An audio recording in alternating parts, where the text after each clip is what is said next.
C'est sauvé de toute urgence, voici la phrase la plus prononcée par ces hommes, femmes et enfants, au moment de quitter leur village, pris d'assaut par le rebelle du M23 la semaine dernière.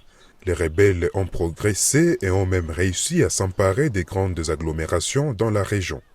C'est ici, à Kanyaruchinya, à 8 km au nord de la ville de Goma, que près de 50 000 civils ont trouvé refuge dans des abris de fortune construits par eux-mêmes. C'est le cas de Constantin Biamungu, âgé de 70 ans.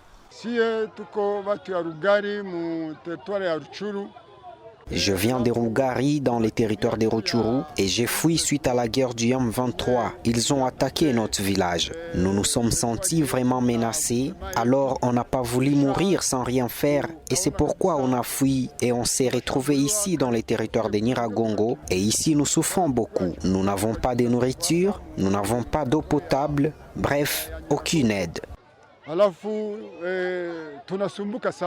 De l'aide qui jusqu'à présent arrive au compte-gouttes, même ces abris de fortune pourraient être complètement détruits si de fortes pluies s'abattaient. Les femmes essaient de faire ce qu'elles peuvent pour nourrir leurs enfants. C'est le cas d'Esther Safari, mère de 7 enfants qui garde en mémoire les circonstances de sa fuite. C'est au milieu de la nuit que j'avais commencé à entendre des coups de feu.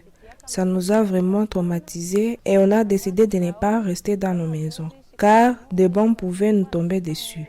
Certaines maisons ont d'ailleurs été détruites par les bombardements et quand j'ai vu ça, je n'avais pas d'autre choix que de fuir avec ma famille. On a fui en pleine nuit jusqu'à arriver ici à Kanyaruchinya.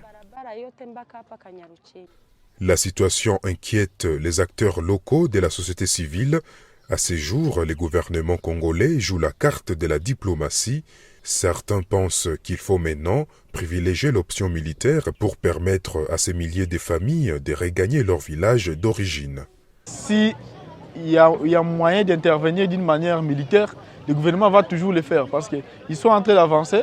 Nous espérons toujours que notre armée pourra faire ce qu'il faut pour les repousser et les faire revenir dans des collines où ils sont venus.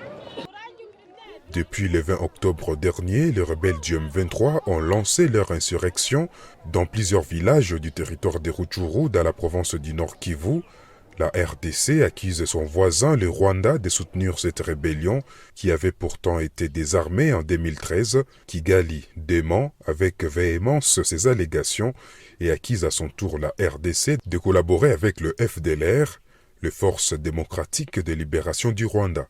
Zanem Netizaidi à Goma pour CGTN français.